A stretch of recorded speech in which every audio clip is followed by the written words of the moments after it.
গাজা ইসরায়েলের বর্বরতা নৃশংস গণহত্যার প্রতিবাদে খুলনা, বরিশাল ও কুমিল্লায় বিএনপির আয়োজনে বিক্ষোভ অনুষ্ঠিত হচ্ছে। এ নিয়ে আলোচনাতে যুক্ত হচ্ছেন সহকর্মী নুর ইসলাম রকি, শাকিল মাহমুদ ও সুমন কবির। শুরুতে যাচ্ছি বরিশালে। শাকিল, এখন কি পরিস্থিতি দেখছেন সেখানে, আমাদের বিস্তারিত জানাবেন। দেখুন, গাজায় ইসরায়েলি হামলার প্রতিবাদে আজ কিন্তু উত্তাল হয়ে উঠেছে বরিশাল। কারণ আজ প্রতিবাদ সমাবেশ এবং বিক্ষোভ মিছিলের আয়োজন করেছে কিন্তু বরিশাল বিএনপি। এরই মধ্যে বরিশাল মহানগর বিএনপির সদস্য সচিব জিয়া শিকদারের নেতৃত্বে কিন্তু জেলা স্কুলে আসলে লোকে লোকারণ্য হয়ে গিয়েছে। আমরা দেখতে পাচ্ছি পুরো জেলা স্কুল মোড়ে আমরা দেখতে পাচ্ছি যে বেশ একটা বড় সমাগম হয়েছে লোকজনের, এবং সবাই কিন্তু এখানে ইসরায়েলি পণ্য যেসব আছে সেগুলো বয়কট সহ বিভিন্ন দাবি কিন্তু তারা জানাচ্ছেন। আমরা একটু যুক্ত হতে চাই মহানগর বিএনপির সদস্য সচিবের সাথে। কি কারণে আজ এত বড় প্রোগ্রাম করছেন একটু জানতেই চাচ্ছি আপনার কাছে, পাশাপাশি কি আহ্বান জানাবেন। ধন্যবাদ আপনাকে। আমরা দেখতে পাচ্ছি ফিলিস্তিনের গাজায় যেভাবে বর্বরচিত হামলা হচ্ছে, নারী শিশু কেউ এ থেকে রেহাই পাচ্ছে না, বেসামরিক লোকজনকে হত্যা করা হচ্ছে। এটা যুদ্ধের নিয়মের পরিপন্থী। এরই প্রেক্ষিতে আমাদের বিএনপির মাননীয় ভারপ্রাপ্ত চেয়ারম্যান জনাব তারেক রহমান আমাদেরকে নির্দেশ করেছেন আজকের বাংলাদেশের সমস্ত মহানগরে বিষয় আলোচনাতে কুমিল্লা থেকে যুক্ত হচ্ছেন সহকর্মী সুমন কবির। সুমন, আপনি জানাবেন আপনার সেখানে পরিস্থিতি কেমন দেখতে পাচ্ছেন?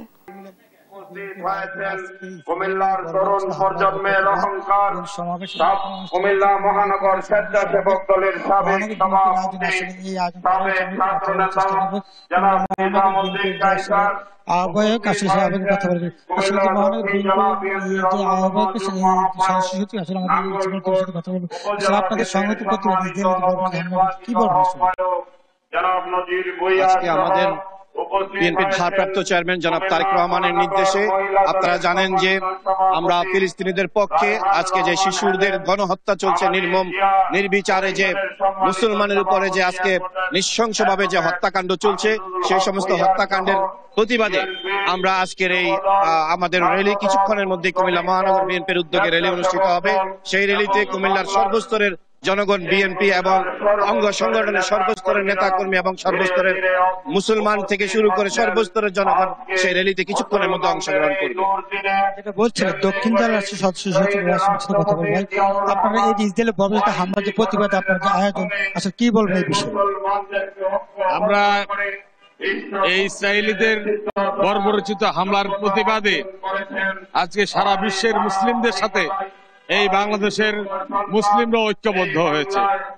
এই ঐক্যবদ্ধ মুসলিম সমাজকে নিয়ে আজকে বাংলাদেশ জাতীয়তাবাদী দল আমাদের নেতা তারেক রহমানের নির্দেশে আমরা আজকে সারা দেশব্যাপী এই বিক্ষোভ মিছিল একযোগে চলছে। আমরা আশা করব যে ইসরায়েলি বর্বর গোষ্ঠীর বিরুদ্ধে বাংলাদেশের মতো বিশ্বের সকল মুসলমানরা ঐক্যবদ্ধ হয়ে এই ইসরায়েলি আগ্রাসন বন্ধ করবে।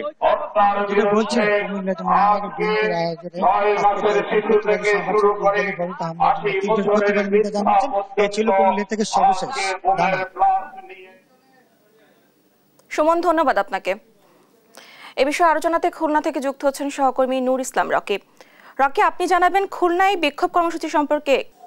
ইসরায়েলি যে বর্বরতা আসলে হামলা ফিলিস্তিনিতে হচ্ছে এবং গাজা এবং রাফা, এর প্রতিবাদেই কিন্তু খুলনা মহানগর এবং জেলা বিএনপির উদ্যোগে বিক্ষোভ সমাবেশ এখন চলছে নগরীর শিববাড়ির মোড়ে। আপনারা দেখতে পাচ্ছেন দর্শক, এখানে কিন্তু নগর সহ 9টি উপজেলার বিভিন্ন নেতাকর্মীরা কিন্তু এই বিক্ষোভ সমাবেশে এসে কিন্তু আসলে তারা প্রতিবাদ জানাতে এসেছে। পাশাপাশি কিন্তু এখানে কেন্দ্রীয় নেতারাও, এখানে বিএনপি নেতারা এসেছে এবং তারা কিন্তু এই হামলার তীব্র প্রতিবাদ জানিয়েছে এবং এটি একটি অমানবিক এবং বর্বরতা বলে তারা কিন্তু বারবারই বলছে। এবং এই প্রতিবাদ শুধু বাংলাদেশ না, সমগ্র বিশ্বের মুসলিম দেশগুলোতে কিন্তু আসলে একত্রিত হওয়া উচিত বলে দাবি করছে বিএনপি। আমরা যেটা এখানে জানতে পেরেছি যে মহানগর এবং জেলা বিএনপির উদ্যোগে এই বিক্ষোভ সমাবেশের পর কিন্তু এখান থেকে একটি বিক্ষোভ র্যালি কিন্তু নগরী প্রদক্ষিণ করবে, এমনটি জানিয়েছে বিএনপির নেতৃবৃন্দ।